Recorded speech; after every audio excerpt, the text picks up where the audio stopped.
Today, we will delve into the life of the world's leading playwright, William Shakespeare, a man who demonstrated extraordinary talent and left many masterpiece plays in London, England in the 1590s. In addition, Shakespeare is a man with many mysteries and theories, such as the different person and multi-person theory that states he might have been more than one person or that the actual playwright was not Shakespeare himself. Let's take a look into Shakespeare and his theories.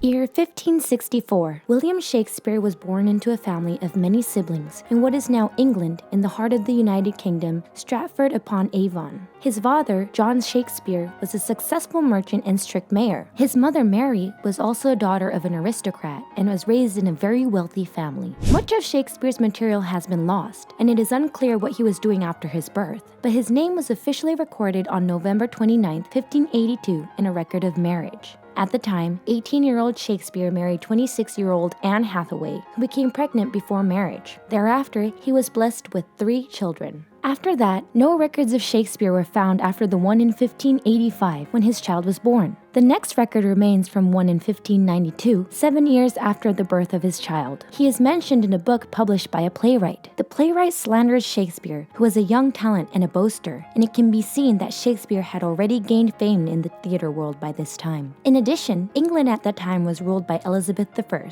Her tastes were in plays, and thus the culture spread quickly and became a big movement. Many plays born in this era are collectively called English Renaissance plays. In addition, 6 theaters were set up in the city during its height, making it a great entertainment for the citizens. At that time, Shakespeare belonged to a theater company called Lord Chamberlain's Men and became popular as a playwright at the Globe Theatre. He became a leading writer for the theater company. In addition, he himself took the stage as an actor and gained popularity there as well. The Globe was a circular 3-story building with no ceiling, and the seats overlooked the central stage from 3 directions. It was a very large facility with a capacity of approximately 3,000 people. Then, in 1603, when James I became the new king, he became Shakespeare's patron and funded Shakespeare's own theater company. He then changed the name from Lord Chamberlain's Men to King's Men. In addition, the number of performances for aristocrats in the court had increased, and Shakespeare's popularity had become unwavering.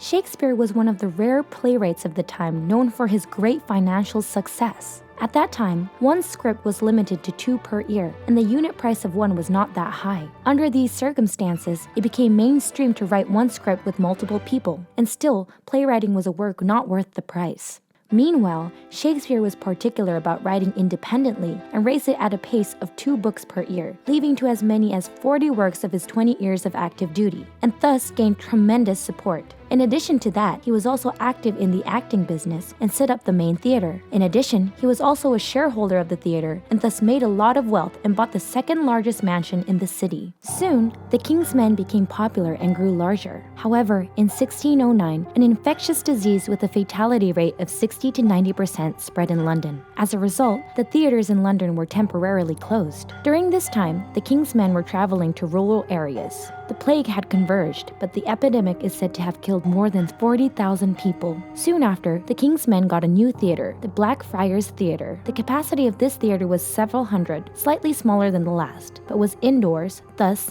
unlike the Globe Theatre, actors were able to perform without being affected by the weather. Also, because there were only a few seats, tickets were expensive, and the price was about 6 times that of the Globe. Meanwhile, on June 29, 1613, during the performance of Henry VIII at the Globe, when a congratulatory gun was shot at the 4th scene of Act 3, the gunpowder splattered and the building was ignited, causing the Globe to burn down. At that time, fires at theaters were quite frequent, and it was later rebuilt in the same place 1 year later. Shakespeare retired from active duty and returned to his hometown in Stratford during the height of his popularity. He was 48 years old at the time. Since then, Shakespeare had rewritten several wills about his vast fortune. He wrote that he would leave much of his fortune to his child, but only one sentence was written to his wife, Anne Hathaway, saying, "The second best bed with the furniture." April 23, 1616, 3 years after retirement, in the land of Stratford, Shakespeare died at the age of 52. The cause of his death is said to be an infectious disease transmitted from rotten herring, but details are unknown. Today, there are no direct descendants of Shakespeare.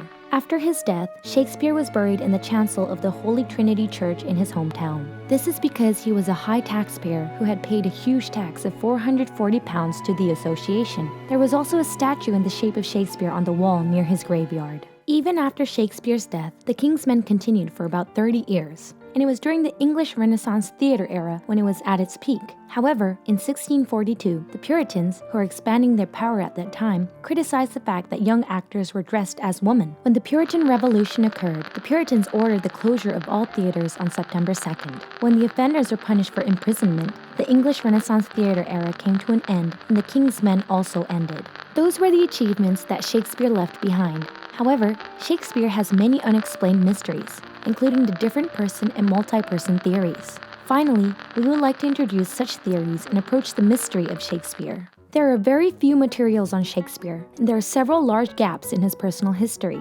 Also, one of the suspicious points is that, despite his genius literary talent, no letters were found. Also, 4 Shakespeare signatures have been found, none of which are similar, and there are no records of any mention of his work. In addition, many of his works contain a great deal of expertise in court society, medicine, and law. This raises the question of whether it could have really been written by Shakespeare when there's no evidence of him taking high education nor of self-education. The vocabulary in his work is also abundant, containing about 25,000 words, which is 6 times the average English vocabulary. Thus, the different person and multi-person theories become more realistic.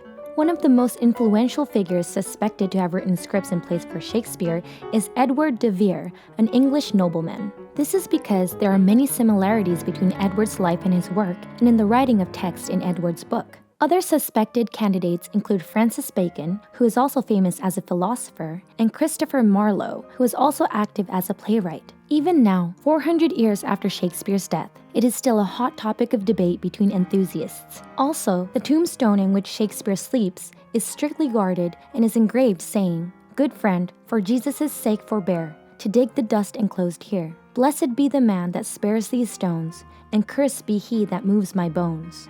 However, in a radar scan of Shakespeare's tomb by an investigate team creating a documentary in 2016, it was revealed that the skull had disappeared, further deepening the mystery.